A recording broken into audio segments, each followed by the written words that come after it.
Or maybe they had the father, they had the mother, but they were forced to leave. And they are on the streets. You look around, you see children who have fathers and mothers, and they are in families, but they look like they have no parent in their life.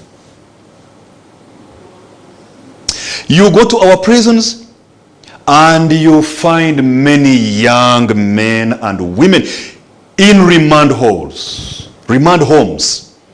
Recently, Rotary International carried out a research in Uganda, and they are finding the findings were interesting, quote unquote interesting. They went to one remand home where they found 156 young people between the age of 12 to 17 years. Sadly, out of the 156, 153 were boys. More than 95%. They went to another remand home where they found 161 young people between the age of 12 and 17. And all the 161 were boys. But today, my focus is not on the boys. My focus is not on the girls. My focus is on our children. My focus is on preserving the future generation. Each one of us has been given an opportunity to be a mentor of a young man. Given an opportunity to be a mentor, a senior trusted advisor, an experienced adult in the life of a young woman. Many of you who are watching right now, I want to believe maybe you are parents in a way of being a biological parent. That you have a son that calls you daddy. You have a daughter that calls you daddy. You have a son that calls you mommy, because today I want to speak to both men and women together. Do you have a daughter who calls you mommy? And that is a huge opportunity and a huge responsibility. How is it an opportunity? It's an opportunity because now that you have this child in your home, in your hands, under your care, you can radically change his or her life and cascade him or her into the future like an arrow. You have an opportunity. You being a parent is an opportunity to change lives. It's an opportunity to transform institutions. It's an opportunity to transform nations. It is an opportunity to push out values. It is an opportunity to change situations. It is an opportunity for you to be significant and leave a powerful legacy on earth. How? By getting these children you have in your home, and you sharpen them, and you equip them, and you parent them, and you empower them, and you develop them, and you inspire them, and you encourage them. And then like an arrow, you pull and send them to the future, send them to the media, send them to education sector as arrows of transformation, send them to the world of culture, sports, arts, entertainment, music, celebration. Send them to business and economy sector. Pull and send them as an arrow to politics and governance. You have a huge opportunity. But on the other hand, what a responsibility you have. It's not just an opportunity. It's also a responsibility. That now that these children are in your hands, there is a time for accountability. I often talk about four specific aspects. 1 is ownership, 2 is stewardship, 3 is responsibility, and 4 is a reward. We need to first of all understand that the children we have are not ours. Now I know that some people will say, no, wait. I'm the one who produced this child. From where I stand, the children I have, my beautiful, lovely girl, Petra, and my awesome, strong boy, Prosper, they are not mine, even when I produce them. They belong to the Creator. They belong to the Almighty. So the issue of ownership, the children we have are not ours. They belong to the Creator. Don't say, but I'm the one who did this and that and got children. Let me tell you, there are many other people, men and women, who are doing exactly what you are doing and even doing it better than you, but they don't have children. you better know that the children you have are a blessing from the Creator. Ownership. You don't own your children. The Creator owns your children. And that introduces critical principle number 2, the principle of stewardship. That now that these children belong to the Creator who has entrusted them to me, He has trusted me to be a good steward. A steward is a caretaker who looks after something that belongs to someone else. So you are a steward. You are a caretaker of your daughter. You are a caretaker of your son. Remember, today we are talking about preserving the next generation, preserving future generations, and I'm still laying the preamble. So ownership, the Almighty owns them. Then secondly, stewardship, you are a caretaker. And that's why number 3 comes in. That you must ensure that you take full responsibility. You act responsibly towards the children that are in your home and in your neighborhood and outside your home. As a man, as a woman. Responsibility. Because there is a time for accountability. And that introduces number 4. That now that we don't own them, we are only stewards and caretakers. We have to act responsibly so that at the time of accountability, number 4, there will be a reward. Let me tell you, do you know what it means? I know a number of you know. You are fathers of adult children. Your son is 29. Your daughter is 32. Your son is 41. You are 72, you are 65, you are 56. Your children are already adults. And you know that if you did the parenting bit well, today you are happy. You are a happy man. You see your son and what he's doing and you feel satisfied and fulfilled because there is a reward. And if you didn't do the right thing, you had no time for them, you couldn't give them presents before you give them presents, today you know that you are in pain. So ownership, stewardship, responsibility, and reward. We need to begin from that point. And now, having said that, as we talk about preserving future generations, as we talk about preserving the next generation, we need to know that it begins as a mindset. How you think. This TV station is faith-based, and so let me make a reference to the faith book. When this Israelite leader of the nation of Israel, the great King Solomon, was writing his wise sayings that are called Proverbs, and they are organized in chapters. So in that book of Proverbs, in the 23rd chapter, I think it is on verse 7, 6 or 7. He says, as a man thinks, so he is. That the way you think is how you will be. Next week, my 22nd book is coming out, and it is titled Honorable Leadership. The 7 reliable strategies for becoming a highly influential leader beyond your generation. That's the subtitle of the book.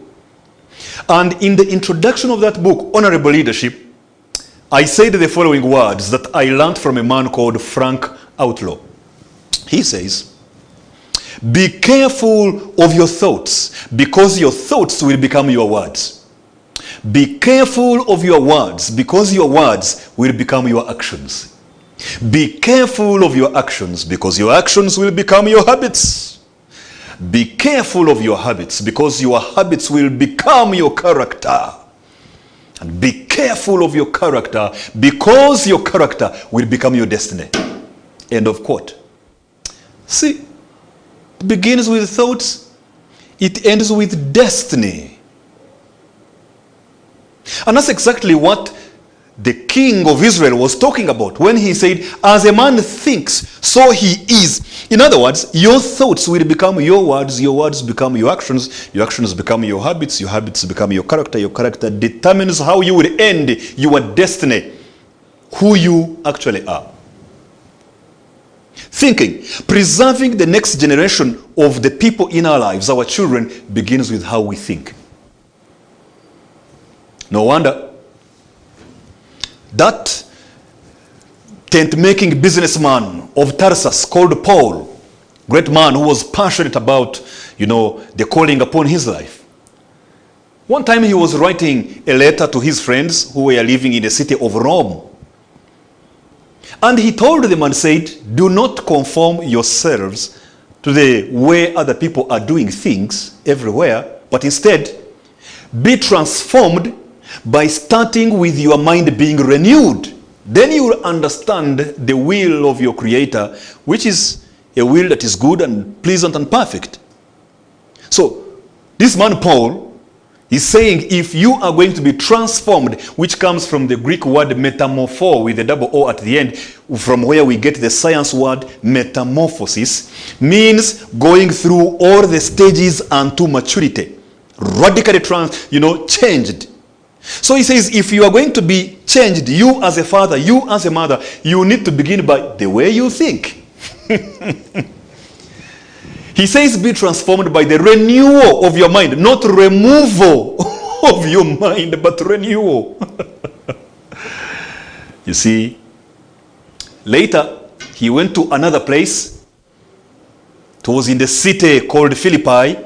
And when he reached there, he made great friends. He started a number of establishments, went back home, and later he wrote a letter following up, chapter 4, verse 8, and Philippians. And he says, now, if anything is godly, if anything is noble, if anything is praiseworthy, if anything is excellent, if anything is lovely, if there is anything of virtue, think on these things. So you see now, from the king of Israel who said, as you think, so you are, to this man Paul, who says, you need to be transformed, and if your life is to be transformed as a parent, then you have to renew your thinking. He goes on now to tell you how you should think and what you should think about. He says you should think about things that are noble, things that are pure, things that are lovely, things that are of good report, things that are excellent, things that are of virtue, to mention about a few. It begins with how we think. If you think something is possible, you are right. And if you think it isn't, you are absolutely right. As you think, so you are. So do you think we can actually preserve the next generation? Do you think we can preserve the future generation? Say yes or no. Do you believe we can preserve the future generation? If you've said yes, I agree with you. That makes two of us. If you said no, that's why I'm here today. And so now, having said all that preamble, let's get to that mindset. What is the mindset that preserves the next generation? I want to say we need generational thinking. Because you can't preserve the next generation if you are not generational in the way you think. And in the remaining minutes I have, I want to tell you about 3 specific mindsets that constitute generational thinking that is solely responsible for the preservation of our offspring. If we are going to preserve the next generation, where we have seen how families have been bombarded with drug abuse, bombarded with sexual madness, bombarded with all these manner of things that are anti-family, if we are to preserve that next generation, we need to think a certain way, and today I want to propose 3 ways of thinking. Are you ready? Get your pen, get your notebook, call your husband, invite your wife, your son and your daughter, let them sit down. We are now, this is where the rubber hits the road. So number 1, you need a family-centric mindset. We are going to talk about 3 mindsets only. You need a family-centric mindset. A mindset that is centered on your family. You cannot preserve the next generation if you are not family-centric. I remember a few years ago, actually not that few, I think it's about 10, 11, 12 years ago,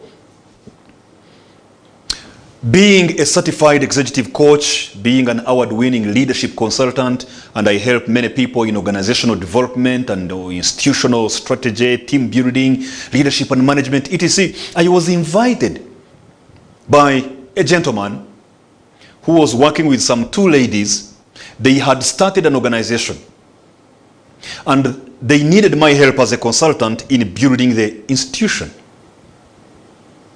And that institution was specifically supposed to be saving a girl child. That's what he said.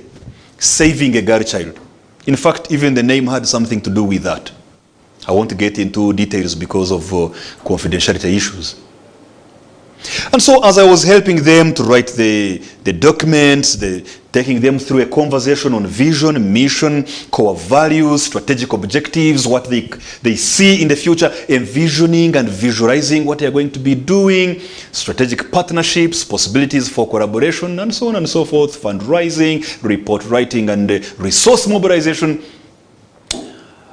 I felt a conviction to ask him. I put him on the side and I said, by the way, brother, why are you starting this organization?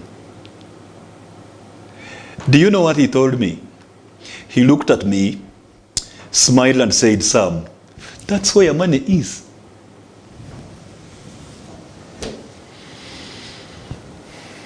He was not family-centric. His mandate, his objective, his aspiration had nothing at all to do with saving a girl child.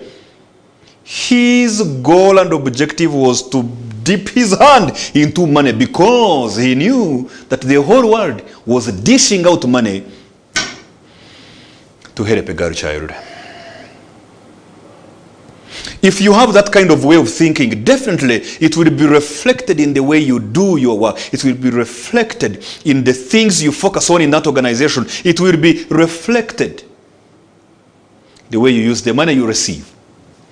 If we are going to save the next generation, if we are going to preserve future generations, we need to reorient our mindset to being family-centric. And I want to explain this. You see, generations are not preserved at the daycare. I know you took your child to the daycare when your son was 3 months.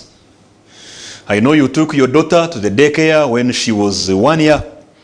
And many times, to be fair, it's understandable. Maybe you work somewhere, you have to be at the workplace at 7, at 8 a.m. Maybe you have to be at the workplace by whatever, 7:30. So you are there up to evening, you have nobody at home, you have not had a house help. I understand. But are you sure that generations are preserved at the daycare? At the daycare center? Are you sure that generations are preserved at the ice cream shop? Whereby every moment there is an altercation in your home, you quickly bribe your children by taking them to the ice cream shop at the parlor. I want to let you know that generations are preserved at home, a home with parents. And so therefore, what does it mean to be family-centric in the context of you as a parent? To begin with, you need to treat the disease of parental TB. This time we are not talking about tuberculosis. We are talking about too busy. We need to treat the disease of TB. We need to prioritize our life. I've been sharing for quite a long time about my personal priorities, which may not necessarily be your priorities, but maybe think about them and see if they make sense for you. I've tried to organize my life around the 4 P's of a prioritized life in the following order. Number 1, I'm a person. So I give attention to my relationship with the one who made me a person. And you can be sure it's not my father, it's not my mother, it's my creator. Number 2, I'm a partner. I give attention to my relationship with my wife. It's the most important human relationship that I have on earth. Greetings to you, my beautiful wife Charity, my watermelon. Number 3, I am a parent. So I give attention to my relationship with Petra and Prosper. And I will be sharing a number of things on some of the things we could really do to make those things practical, not just mere, declarations. I love my wife, I love my children, but what is there to show that you truly love them. And number 4, I'm a professional. That represents the work I do. As a certified executive coach, as an exceptional team builder, as an award-winning leadership consultant who was, by God's grace, the recipient of the Leadership Impact Award 2022, as a global speaker, as an author, I prioritize my life that way. 1, I'm a person. 2, I'm a partner. 3, I'm a parent. And 4, I am a professional. We need to treat the disease of parental too busy, parental TB, by reorienting and realigning our priorities. What is really important to you? What's the most important thing? Is that job more important than your children? You can convince me that, you see, you go to that job in order to get school fees for the children. You go to that job in order to get... I know. But you see, that tells you that your job is a facilitator. It is an enabling factor. It is not the most important variable in this conversation. Your job is not the most important thing. Your job is an enabler, a facilitator of your family. So if you are to be family-centric, treat that disease of being too busy. Too busy for your wife, too busy for your children. But also, secondly, being family-centric means that you clarify your family values. Values mean that this is how we will be doing things here in this family. If you are a man watching me now and your family has no values, that is something you can work on beginning right now as you watch. Think about it. Values are standards of lifestyle. Values are, it's the credo of good decision making. Values are anchors of accountability. What do I mean? If I have not told my daughter, or we have not agreed that excellence is our family value, and actually that's one of our family values in the Bakutana family, we have, they form an acronym of the word SLIDE: service, love, integrity, discipline, and excellence, 5 of them for our family. If I haven't clarified and we have not agreed that in my family, in our family, excellence is a value, where do I start from to tell my son that he has not washed the utensils very well? Because we've not yet agreed that we are supposed to be doing things very well, that we are supposed to exceed expectations, that we are supposed to do our best to show ourselves as approved workers that don't need to be ashamed of our work. No. So values therefore come in to be a standard of lifestyle, to be an anchor of decision making, and to be a pillar of accountability. So to be family centric also means that you think about having family values. But also it means protecting your children from harm. From emotional harm, from physical harm, from spiritual harm, from social harm. This business of throwing them to neighbors, throwing them to uncles, throwing them to just anybody without knowing what kind of people they are, and you just sending your children anywhere and everywhere, you are not being responsible. You are not protecting your family. You are not protecting the next generation. You are not family-centric. This business of not laying hands on your children and you bless them to protect them spiritually, you are not being responsible. It's critical that we protect our children from harm. Even physical harm. When you look at your environment in your home, when you look at where chairs are, you look at where the bed is, you look at what is in the sitting room, you look at how the compound looks like. Do you see that the physical environment, your children are protected? They want to reach to the future you desire for them if they are going to be dying today. So protect your children. Also, to be family-centric, you need to seek to build your marriage for reasons beyond yourself. Seek to build your marriage for reasons beyond yourself. Parents, we can be selfish. We can selfish. We can be so selfish, I'm telling you. You find that all the decisions we are making are simply to enrich ourselves, to aggrandize ourselves, to make ourselves happy, but we don't think about our children. We need to seek to build our marriages for reasons that are beyond ourselves, for reasons that go to our children. Do you know that the state of your marriage, the condition of your marriage, is the environment within which your children either thrive or merely survive or even get eliminated? As your marriage is, so shall your parenting be. As your relationship with your wife is, as your relationship with your husband is, so shall the nature of the growth and the safety and the psychological wellness of your children be. Your marriage is the incubator for responsible citizens. Seek to build your marriage for reasons that are beyond yourself. Your marriage is not just for you. Your marriage is also for your children. Why did the Creator bring man and woman together? So that they may raise godly offspring. Malachi chapter 2. Also, if you are to say you are family-centric, you need to physically connect the digital world of social media, beyond the digital world of social media. Connect, physically connect, beyond the digital world of social media. You find, I am on the phone, my wife is on the phone, my daughter is on the phone, and our son is on the phone. When shall we ever talk? When shall we even ever see that somebody is not feeling well? Many times, people who are killing themselves nowadays are people who have been all over the place laughing with us. But because we never paid attention, we were so busy on phones, so busy on laptops, so busy on the TV, so busy on the tab, so busy on the internet, so busy on social media, so busy on Facebook, on Instagram, so busy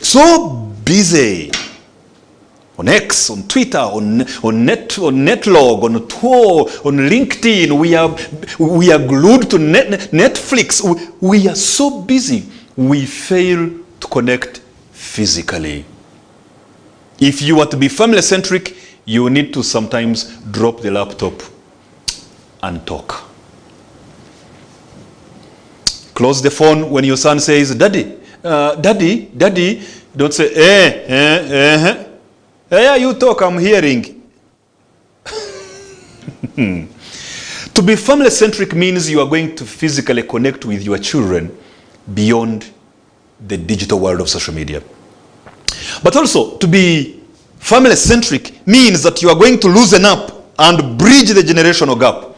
Loosen up and bridge the generational gap. Then they can feel at ease to seek your guidance.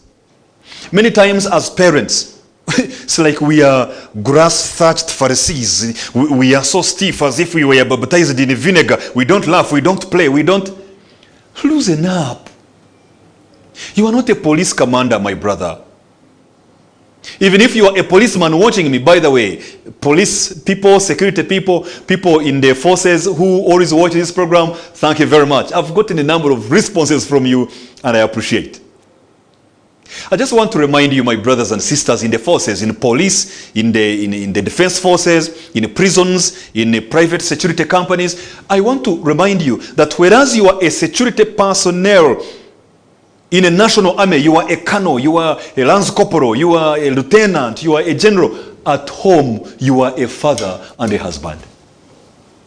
So you need to loosen up, kakana. Loosen up. Play that ball with your son. Play that game with your daughter. Loosen up. Have a time to watch comedy, laugh. Go out together. Loosen up.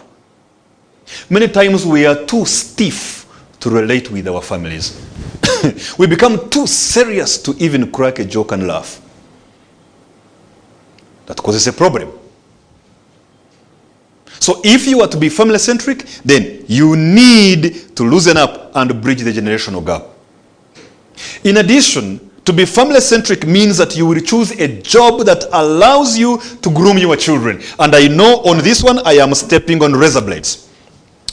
You get a job It's going to take you away from your family for a whole year, and you are okay with it, and you feel like there is nothing, there is nothing wrong. You get a job that is going to take you away from your wife, from your husband. You will only be, your meeting is like an AGM, annual general meeting. You meet once a year. Some of you, your relationship with your children is like a salary. You meet only once in a month. It's a menstrual relationship with your children. I think it is high time we decided to make tough decisions concerning our jobs, concerning the available opportunities, concerning greener pastures, in favor of our families and the future generations we want to preserve. Ladies and gentlemen, we can't always be prioritizing jobs, more money, prioritizing promotion, prioritizing salary increment, while we are having family detriment, while we are eliminating our children. And then after we have worked for all this time and we are saying, no, you see, I am working for my children. The children you've been working for, once you are out of the picture, they can't stand on their own. You were never there to build them up, to develop them. You never spoke into their life. You never trained them. You never involved them in home chores, in activities at home. They always came home with homework from school, but they never did homework. They were only doing homework, not homework. So they can't even boil water for themselves. They can't cook a decent meal. They can't wash their own clothes. They can't do anything for themselves and any other person. Why? Because you were so busy in the bank. You leave, every night you leave at 10. Every night. Every night you reach home at midnight. And you are happy that you are now the general manager at your workplace. You see, you can be the best employee of the year and the worst dad of the year. Those two things can happen together. You can be the CEO of the year. You can get the CEO of the year award when also at home you have received the worst mom award of the year. Those two can happen together. That's why I always say that failure at home, actually let me put it this way, success at work cannot substitute failure at home. Just because you are succeeding at work does not mean that you don't need to succeed at home. My brothers, fellow men, we need to first win at home before we win at work. I am talking about mindset number one, being family-centric. Do not allow this conversation of children's rights without parents' rights take over your whole life. Before I came here today, I was having a wonderful evening of my life with the graduates of the 39th intake of the Certificate in Public Speaking and Presentation Mastery of Inspired Leaders International. They graduated a few weeks ago, and today they decided that they wanted to meet again, catch up. It became a family. After spending 8 days with them, it became a family. So today they met together at a wonderful posh restaurant in Kororo, you know. And so I was there and we had some good time and we talked about these things, and something came up. An issue in our conversation was about families whereby children are actually the heads of the families even when dad and mom are in the family. Why? Because they have swallowed the bait. They say line, hook and sinker, something like that. That bait of children's rights without parents' rights. I have always talked about this. I am not shy about it, and I don't apologize for it. If I find I was wrong later, I will tell the world on that one I was wrong the other time. But for now, I believe strongly that we should not have children's rights if we don't have parents' rights. How dare you come and you are just telling me about children's rights in my home and I have no rights as a parent? Or that you are telling me is, your child has a right to do this, your child has a right to access this. Are you aware I also have a right as a parent to also do some things? If you want to tell me about children's rights, let us also talk about parents' rights. There you have me in the conversation, because I believe that children have rights. I also believe that parents have rights. Let's not talk about parents' rights without children's rights. Let's not talk about children's rights without parents' rights. I am talking about preserving the next generation from the angle of a mindset, specifically mindset number one, which is being family-centric. And I've just talked about not allowing this whole conversation of children's rights without parents' rights to get into your family and disorganize it. And maybe the last thing I can say about being family-centric is, the schools and faith centers. You need to know that schools are not responsible for raising your children. Yes, you took them to school, and I know you even took your children to boarding school when they were 6 years. I don't understand it. I don't understand it. That you take your child to a boarding school when he is 3 years. I just don't understand it. And you say, no, it's okay. They have a good matron. Their matron is nice. A matron? You have 3 children only. You see how you're struggling with 3 children to look after them, to raise them. And you say a matron who has 80 children to look after, who has 200 children to look after in that school, and you think your little boy will get attention? And you think your little girl will get priority attention? No. No. Let's just get serious for once. If you are to be family-centric, you must have realized you need to make tough decisions that involve opportunity cost, alternative foregone when a choice is made. Now, I've really taken a lot of time on that aspect of being family-centric because it is the cradle of preservation of the next generation. We cannot preserve the next generation if we are not family-centered in our mindset. And so, let me now just handle the remaining 2 mindsets quite briefly, and we get done with our reflection today. So, mindset number 2, you need to have a big picture mentality. So number 1 was to preserve the next generation, you need to be having a family-centric mindset. Number 2, you need a big picture mentality.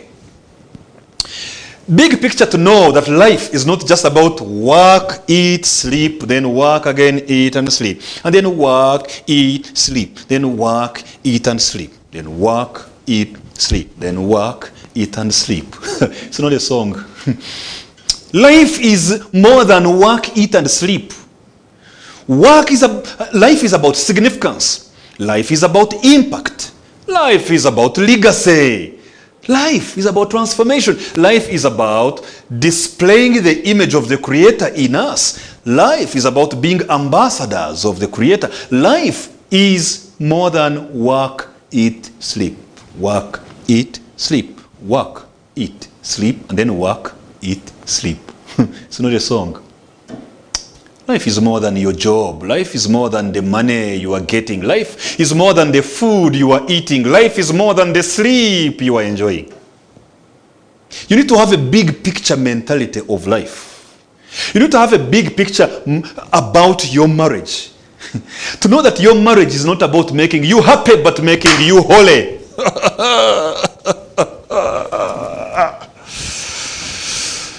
I wish we could put marriage in its right perspective. We would enjoy it better. To know that your marriage will not be sustained by your love. It will be sustained by your knowledge of what to do in your relationship. Big picture, to know that the children you have are not little boys and girls you are looking after in your home, but big picture of knowing that those children, you are raising a human resource for the country. You are empowering the human capital of the continent.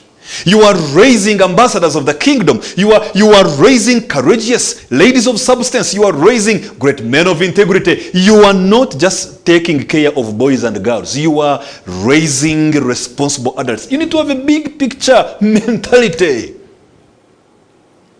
To know that that job is not for you to earn money. That job is for you to learn and get better so that you are in a better capacity and better position to influence the world, to impact lives and change institutions and be part of those who will say, we transformed this world. Big picture mindset.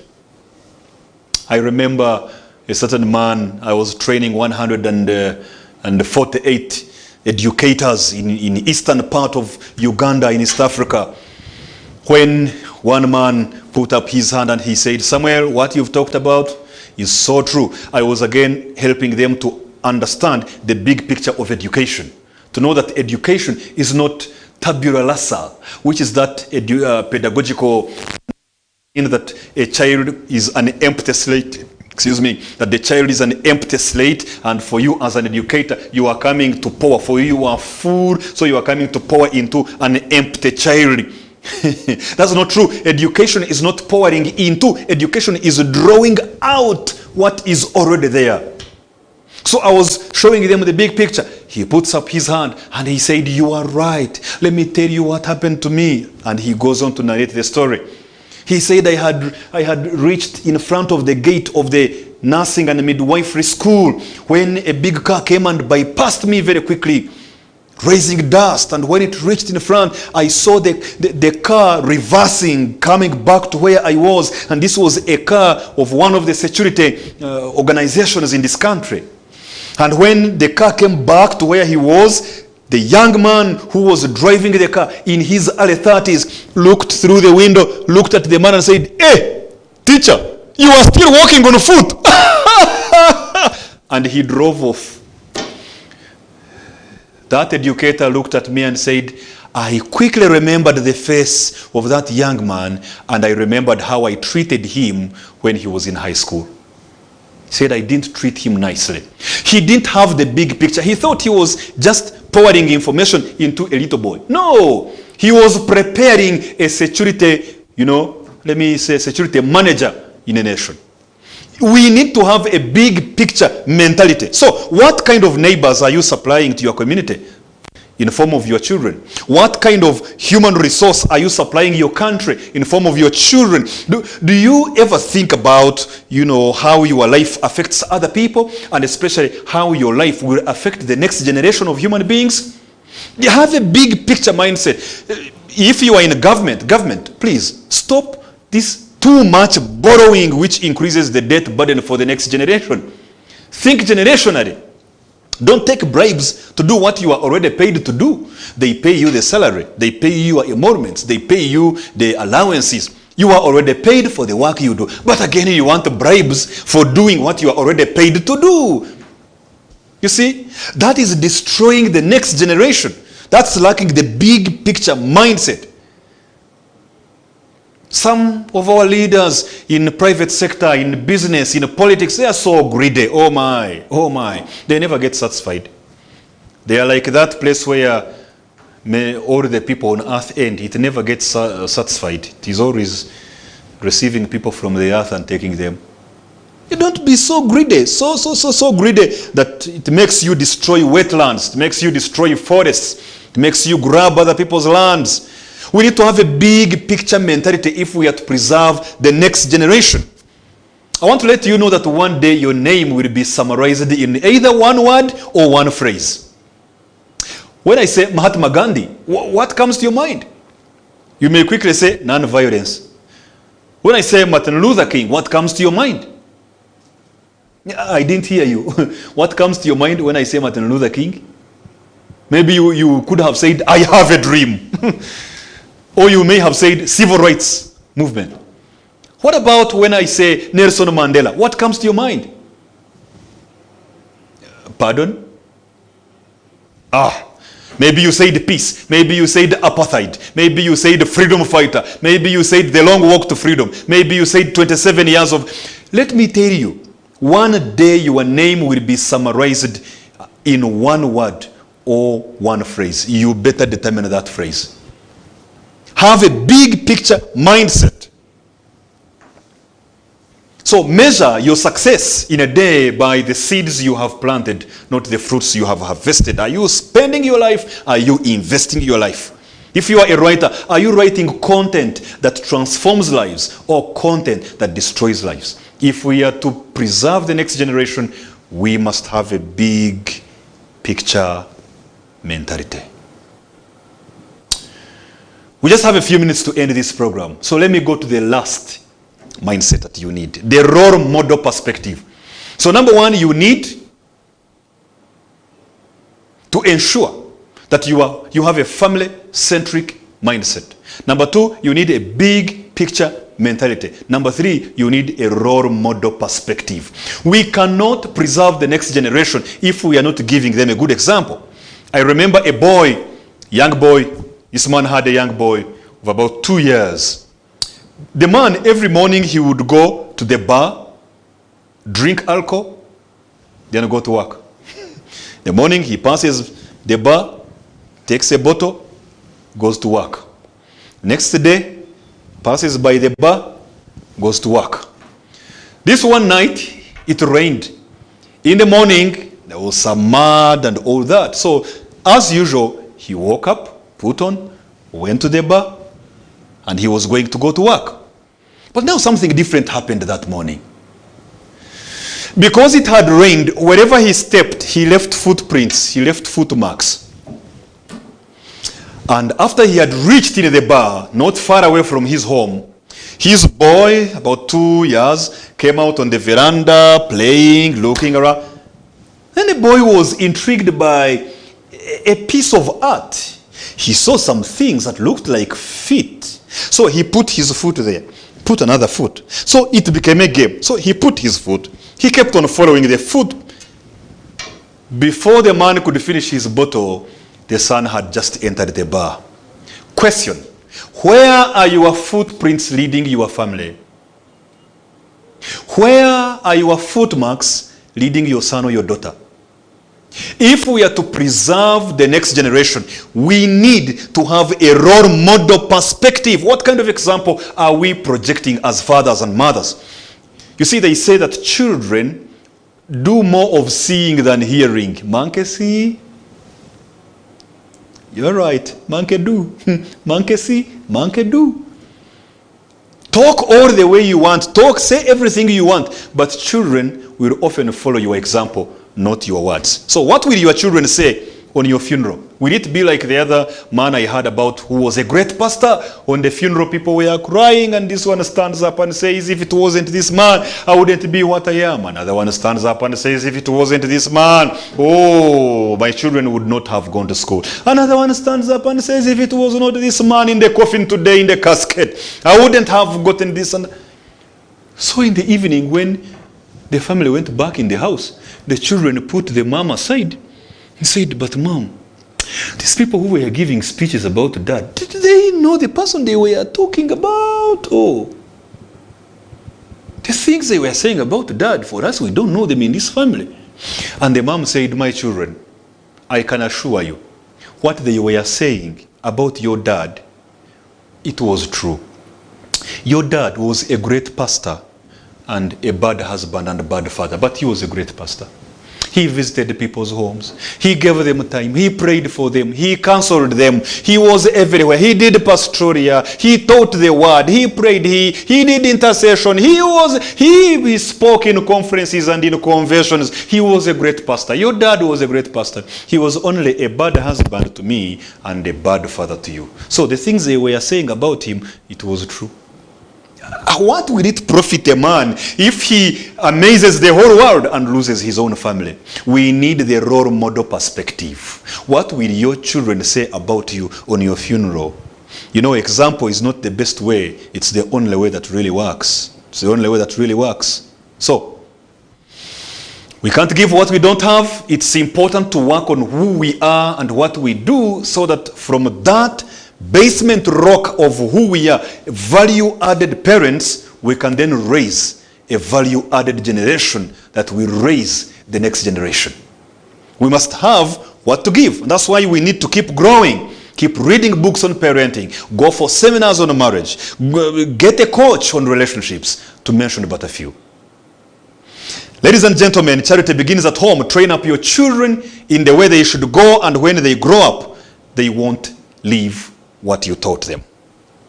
So how do we bring this to a close? Just know that we need to preserve the next generation, and if that is going to happen, it will begin with how we think about children, about wives, about husbands, about money, about marriage, about parenting, about family, about jobs, about relationships, about neighbors, about what we think. Because as a man thinks, so he is.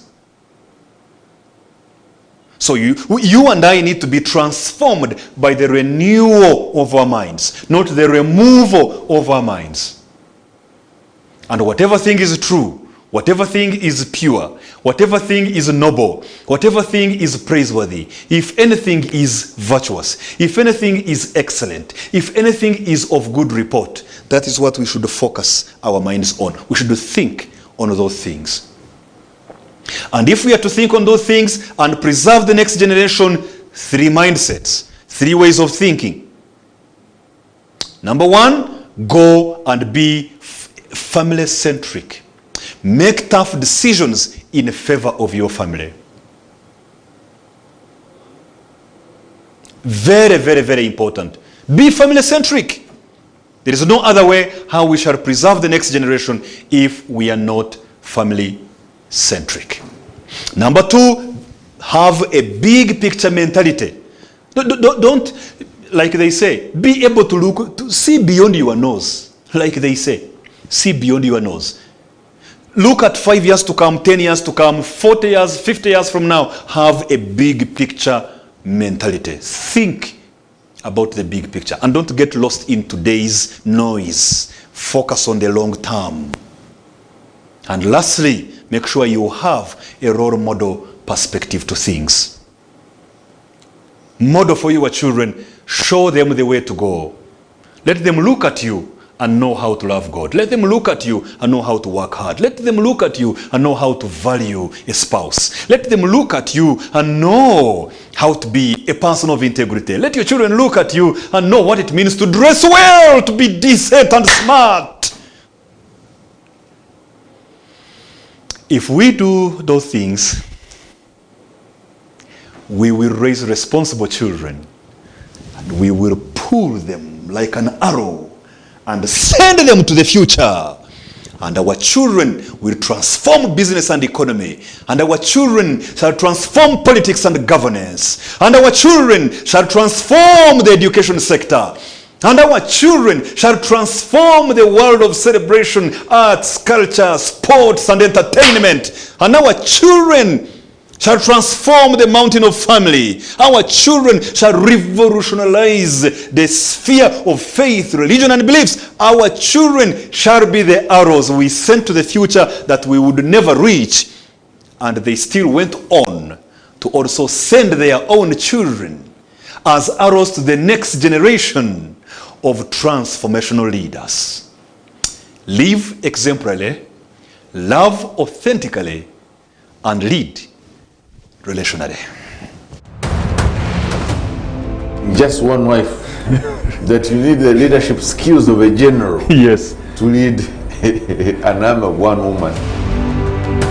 So we have to take a lot of pain, a lot of effort to teach children how to get along with one another. Your raw material is money. Of course. But it is not your money. It is not That yours. is the biggest challenge. So if you do not fear God, you will end up misappropriating this money and taking it to be your own. Yet it is just what you're using to do the work that you're doing. So ego is very dangerous to me, and we should avoid the extremes. This program exists to equip, challenge, and empower men to expand their family leadership capacity for national transformation.